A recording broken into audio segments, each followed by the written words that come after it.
நம்ம திரைவரிசை நிகழ்ச்சியில் எந்த படத்தை பார்க்க போறோம்னா, டைரக்டர் அஸ்வந்த் மாரிமுத்து இயக்கத்துல பிரதீப் ரங்கநாதன் நடிச்சு ஏஜிஎஸ் என்டர்டைன்மெண்ட் ப்ரொடியூஸ் பண்ணி வெளிவந்திருக்கிற டிராகன் படத்தை பத்தி தான் பார்க்க போறோம்.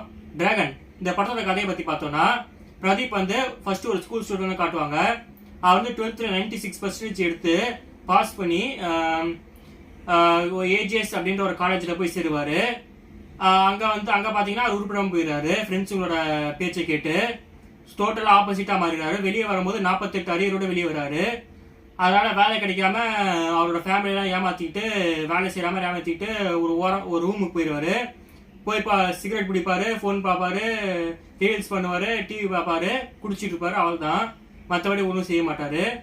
அதுக்கப்புறம் பார்த்தீங்கன்னா அவருக்கு பிரேக்கப் நடக்கும். இதனாலேயே பிரேக்கப் அப்புறம் தன்னோட லைஃப்ல அவர் சக்சஸ்ஃபுல்லாக அவங்க முடிவு பண்ணாரு. அதனால 48 அரியர்லாம் கிளியர் பண்ண முடியாதுன்ட்டு ஒரு போலீஸ் சர்டிஃபிகேட் எடுத்து ஒரு பெரிய கம்பெனியில் 1 லட்சத்துக்கும் மேலே சம்பளம் இருக்கிற ஒரு பெரிய கம்பெனியில் வேலைக்கு போயிடுவார். அங்கே போய் எப்படியோ அவர் நிறைய காசுலாம் சம்பாரித்து அவர் கல்யாணம்லாம் கன்ஃபார்ம் ஆகி ஒரு நல்ல நிலைக்கு போயிடுவார். ஆனால் அதுக்கப்புறம் பார்த்தீங்கன்னா அவரோட காலேஜ் பிரின்சிபல் கிட்ட ஒரு நாள் மாட்டிப்பார். அவர் என்ன சொல்கிறாருன்னா, நான் வெளியே இந்த விஷயத்தை யார்கிட்ட சொல்லக்கூடாதுன்னா, நீ 48 அரியரையும் காலேஜ் வந்து 3 மாதம் 100% அட்டெண்டன்ஸோட கிளியர் பண்ணோம், அப்போ தான் யார்கிட்ட சொல்ல மாட்டேன், கிளியர் பண்ணி ஒரு டிகிரி வாங்கிட்டு போன்னு சொல்கிறாரு.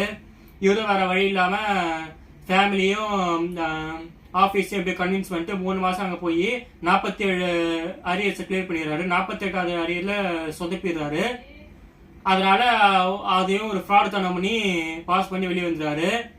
கடைசியில் பார்த்தீங்கன்னா கரெக்டாக அவர் கல்யாணத்தை திருந்திட்டு அவர் செஞ்ச தப்பெல்லாம் ஒத்துக்கிட்டு ஜெயிலுக்கு போயிடுறாரு. ஜெயிலுக்கு போய் திரும்பி வந்து அவர் லைஃப் ஸ்டார்ட் பண்ணுறாரு. இதுதான் இந்த படத்துடைய கதை. இந்த படத்தோட கதையை பற்றி பார்த்தாச்சு. ஸோ இந்த படத்தோட பாசிட்டிவ்ஸ் நெகட்டிவ்ஸை பார்ப்போம். பாசிட்டிவ்ஸ் பார்த்தீங்கன்னா இந்த படத்தில் நடித்த எல்லாருமே நல்லா தான் நடிச்சிருந்தாங்க. பிரதீப்பா இருக்கட்டும், 3 ஹீரோயின்ஸ் போயிருக்காங்க படத்தில். கடைசியாக கேமியோவில் ஒரு ஹீரோயின் வருவாங்க. அவங்க இந்த 3 ஹீரோயின்ஸும் நல்லா நடிச்சிருக்காங்க. அப்புறம் வந்து மிஷ்கின் வந்து இந்த படத்தோட காலேஜ் பிரின்சிபலாக வருவார். அவரும் நல்லா நடிச்சிருக்காரு. கௌதம் வாசுதேவன் வருவார். எல்லாருமே நல்லா பர்ஃபார்ம் பண்ணியிருந்தாங்க இந்த படத்தில். செகண்ட் பாசிட்டிவ்ஸ் பார்த்தீங்கன்னா இந்த படத்தோட ஸ்டோரி லைன் தான். பாருங்க, படத்தோட கதை ஸ்டோரி லைனே எவ்வளோ ஃப்ளோவாக சொல்கிறேன். தேர்ட் வந்து இந்த படத்தில் ஒரு போரிங் சீன் கூட இல்லை, எல்லாம் பர்ஃபெக்டாக இருந்துச்சு. ஃபர்ஸ்ட் ஹாஃப் பூரா நல்லா காமெடியாக ஜாலியாக ஓடிட்டு இருக்கோம். செகண்ட் ஹாஃப் சென்டிமெண்ட்டாக இருக்கும். ரெண்டுமே நல்லா ஒர்க் அவுட் ஆயிருந்துச்சு. ஸோ இந்த படத்தோட பாசிட்டிவ்ஸ்லாம் பார்த்தாச்சு. இந்த படத்தோட நெகட்டிவ்ஸ் பார்ப்போம். நெகட்டிவ்ஸ் சொல்கிறதுக்கு எதுவுமே இல்லை ரியலி. அங்கங்கே சில கொஞ்சம் கெட்ட வார்த்தைங்க இருக்கு, அவள் தான். அது கொஞ்சம் குறைச்சிக்கலாம், ராவாக எடுக்கணும்னு சொல்லிட்டு கொஞ்சம் இது பண்ணிட்டாங்க. மற்றபடி இந்த படத்தில் குறைன்னு சொல்கிறதுக்கு ஒன்றுமே இல்லை, நான் ஹானஸ்டாக சொல்கிறேன். ஸோ இப்போ பாசிட்டிவ் நெகட்டிவ் பார்த்தாச்சு. இந்த படத்தை ஒரு ப்ரீஃப் எடுத்துப்போம். அதாவது இப்போலாம் வந்து பசங்கள்லாம் படிக்கலைன்னா சினிமா பாட்டு கெட்டு போகாத, ஃபோன் பாட்டு கெட்டு போகாத அப்படின்னு தான் சொல்லுவாங்க பெற்றவங்களாம்.